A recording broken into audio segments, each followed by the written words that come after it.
Giovedì 8 febbraio 2024, un cordiale saluto a tutti voi carissimi amici e radioascoltatori e benvenuti ad un nuovo appuntamento con Edicola Belluna e la rassegna stampa di Radio ABM. Un saluto anche a chi ci sta guardando in diretta dalla pagina Facebook di Radio ABM e dal canale YouTube dell'Associazione Bellunesi nel Mondo. Dai nostri studi in via Cavour 3 a Belluno, Marco Crepaz vi accompagnerà nella lettura dei quotidiani dedicati alla provincia di Belluno, in questo caso il Corriere delle Alpi. Diamo quindi subito uno sguardo ai titoli presenti in prima pagina. La notizia in primo piano riguarda la tragedia avvenuta l'altro ieri in Piemonte, che è costata la vita a un imprenditore bellunese. Questo è il titolo: basta over 60 in cantiere, inquirenti al lavoro per stabilire le cause dell'incidente di Rivoli costato la vita all'imprenditore longaronese Giovanni Corona. Sindacati e associazioni di categoria, il rischio di incidenti cresce con l'età, in pensione prima. Più attenzione alla sicurezza sul lavoro da parte delle aziende e dei lavoratori, una sicurezza che passa anche dall'età dei dipendenti e dal controllo della loro capacità fisica. L'incidente mortale occorso a Giovanni Corona, 65 anni, di Longarone.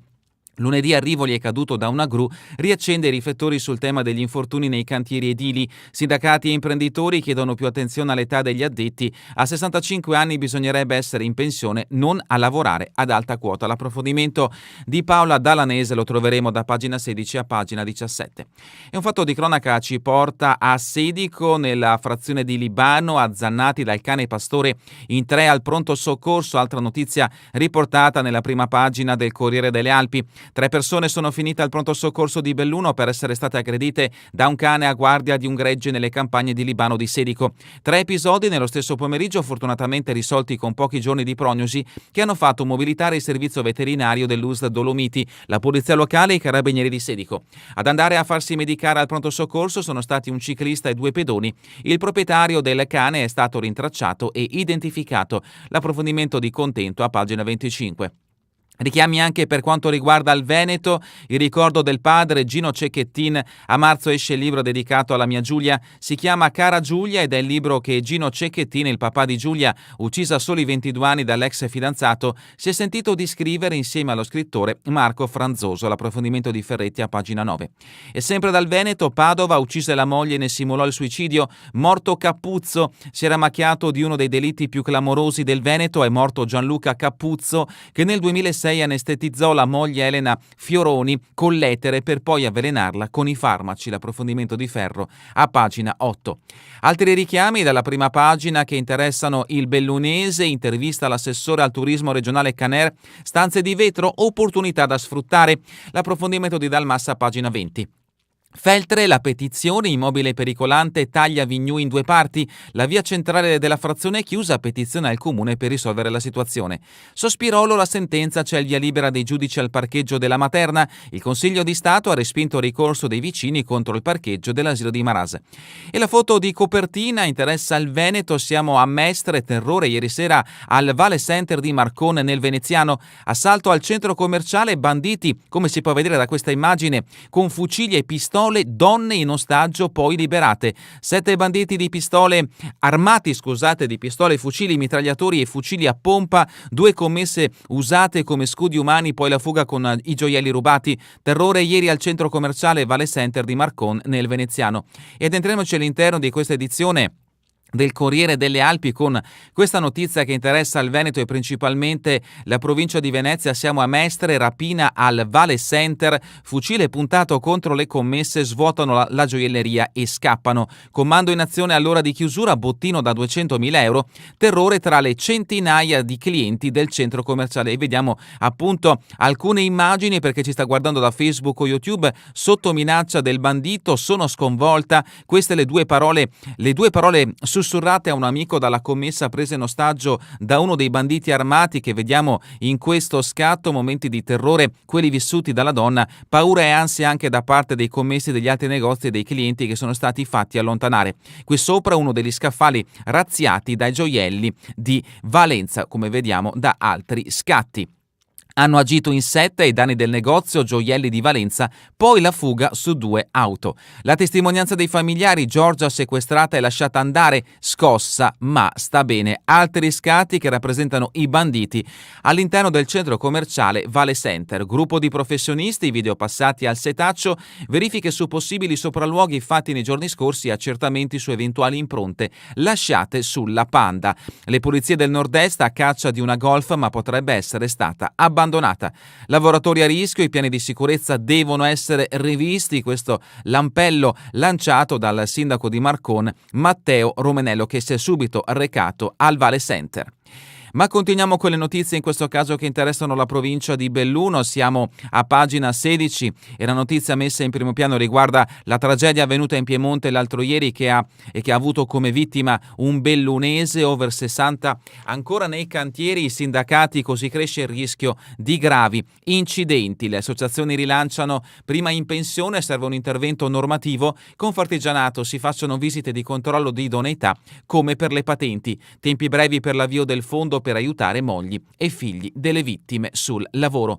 L'edilizia non attira giovani, Decian: servono più stranieri. Da Ance Belluno un appello al governo Meloni: manca la manodopera per lavorare, siamo costretti ad assumere persone di una certa età. L'approfondimento di Paola Dallanese è a pagina 16, ma anche a pagina 17. Distrazione, malore o sicurezza precaria, inquirenti al lavoro. L'approfondimento in questo caso per quanto accaduto nella giornata di lunedì. Ieri nuovo sopralluogo per capire le cause dell'incidente di Rivoli. Il vice sindaco Ali Ceria in visita alla famiglia. Sono distrutti in questo caso il vice sindaco del comune di Longarone, paese in cui viveva purtroppo la vittima che è morta in questo incidente sul lavoro. Parliamo di Giovanni Corona, l'imprenditore longaronese morto a Rivoli. Il Punto: Spisal sempre a disposizione, consigli per la sicurezza. Altro approfondimento che troverete a pagina 17. Siamo a pagina 18, politica provinciale, poste in lista donne e civiche, la Lega detta le sue condizioni. Dopo l'indicazione del regionale che caldeggia la corsa in solitaria ovunque, il direttivo bellunese rinvia la decisione al confronto con gli alleati di Fratelli d'Italia e Forza Italia. A preoccupare sono le disponibilità, la dispersione dei voti e il rischio di rottura.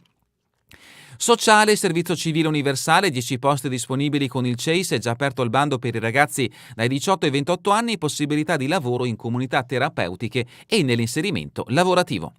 Il caso spari timbro in ospedale, il paziente va a giudizio per le ricette falsificate. Continuiamo con il meteo in provincia di Belluno, 3 giorni con la neve oltre i 1400 metri, ARPAV, ma non sarà un evento intenso. Tra domani e domenica la coltre bianca destinata a crescere tra i 35 e i 50 centimetri, pioggia nei fondovalle. Passiamo a pagina 20, Caner, Starlight Room avanti tutto, un'opportunità per gli operatori. L'assessore regionale al turismo rilancia l'idea e non vuole sentire parlare di alberghetti, sono piccole stanze rimovibili da 2 posti letto, saranno montate vicino a rifugi e malghe, come si può vedere da questo scatto. Leggiamo una dichiarazione che troverete in questa intervista a firma di Francesco Dalmas: qualche sindaco preferisce dimenticare gli investimenti fatti sulle Dolomiti. Siamo a pagina 21, l'emergenza autisti, si parla quindi di trasporto pubblico in provincia di Belluno. A pagina 21, ruolo più forte della regione nella governance dei trasporti. La vicepresidente De Berti risponde alle sollecitazioni del PD sui disagi in provincia. Stiamo ridisegnando il sistema nel bellunese, trasporto a chiamata e privati.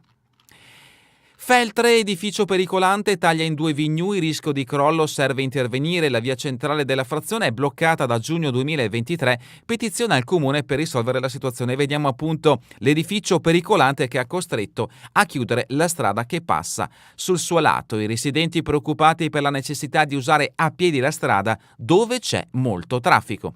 Sempre da Feltre, ascensore in funzione, zona verde ripulita, notizia che interessa quindi il centro di Feltre. Pedavena, Birra Castello, rinviata la nomina dell'amministratore delegato. Pagina 23, il progetto contestato, Consiglio del Trentino unanime, no alla diga sul torrente Vanoi. La provincia autonoma affossa l'idea di invaso da utilizzare nei periodi di siccità, esulta il sindaco di Lamon, grande notizia, importante non combattere da soli. La mozione presentata dalla maggioranza ha raccolto l'appoggio di tutta l'opposizione.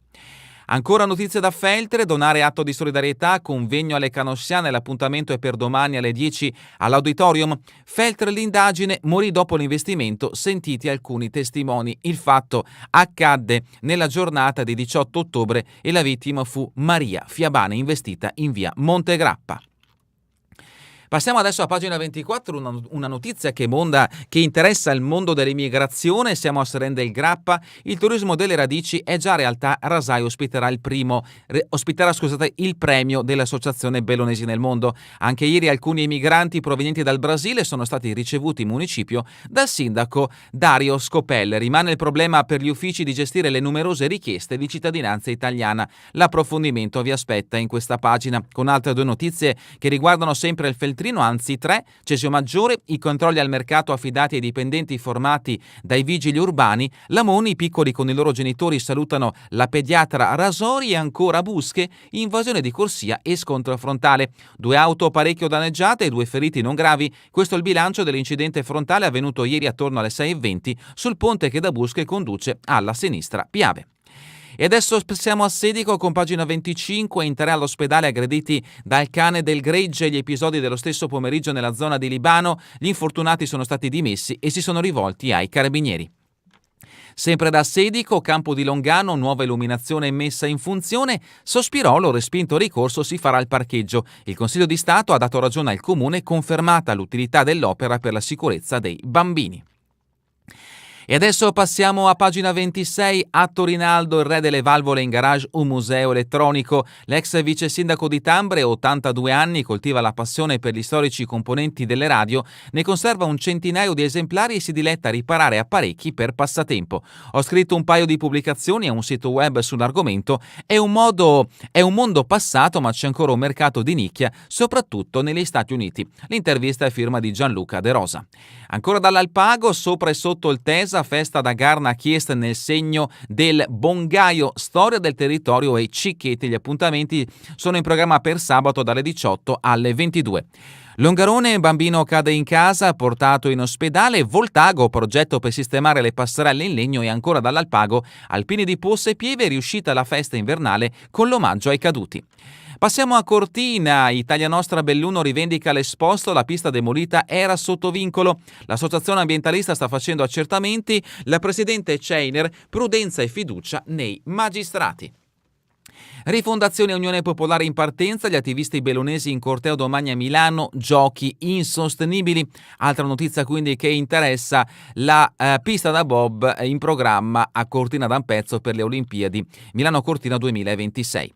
Pagina 28, Pieve di Cadore, la sentenza, si schianta contro un cervo, animale sparito, niente soldi. Il medico aveva chiesto il risarcimento dei danni subiti dalla sua auto sulla strada statale 51, per il giudice civile del tribunale non esistono certezza, la domanda è respinta. A Oronzo, botte col mestolo alla compagna davanti alla bimba, fatto di cronaca giudiziaria. E ancora il San Brite a Masterchef, Gaspari porta su Sky profumi e sapori del bosco. Siamo a pagina 29, notizie che interessano il Comelico, Santo Stefano, tunnel, i sindacati al prefetto, sarà una catastrofe sociale. CGIL e Cisle Will chiedono un incontro urgente sulla chiusura della galleria Comelico, 3 i cantieri nell'area, si interverrà all'aste sulla strada del Passo Sant'Antonio. Danta verso le comunali, Thomas Megna Corbanese punterà sulle scuole, presidio da difendere. Il giovane candidato sindaco guarda alla collaborazione tra le realtà della Valle, ma non perseguirà una unione tra i comuni. Notizia che interessa quindi in questo caso Danta di Cadore. Dalla rubrica Cultura e Società, l'appuntamento è per il 74esimo Festival della canzone italiana e subito record, Sanremo vola, quasi 11 milioni martedì, la gara continua, l'ovazione dell'Ariston per Giovanni Allevi. E continuiamo con la rubrica Giorno e Notte. Sabato 17 febbraio alle 20:30 Madame Butterfly arriva al Teatro Buzzati a 120 anni dalla prima. Un evento per ricordare i 100 anni della morte di Puccini, sul palco 14 artisti e 30 musicisti diretti da cassetta. Domani a Borgo Piave le avventure dei Ragnar e il valore dell'amicizia nel libro di Diana De Bona. L'appuntamento è alle ore 18 da Rosalina. Passiamo allo sport bellunese, calcio di Serie D. Bertagno disegna la sua Dolomiti. Piazzi mi ha insegnato molto. L'intervista di Gianluca Dapoian vi aspetta a pagina 34. Calcio a 5 Serie A2, Papare Olona a caccia di gol per la salvezza, sabato gara cruciale per la Canottieri. Sci nordico mondiali juniores a Planica, De Martin nonna nella 20 km nel giorno della Gismondi. Calcio a 5 giovanile, l'Under 19 della Canottieri pareggia tra le polemiche, netto KO per gli Under 15. Nuoto paralimpico, gli atleti della Sportivamente in bella evidenza a Mestre. Ancora pallavolo Serie 3, Darolda è un belluno difficile da decifrare, dobbiamo pensare al secondo posto, altra intervista di Gianluca Dapoian. Curling, finali scudetto, buon avvio per il Dolomiti al femminile.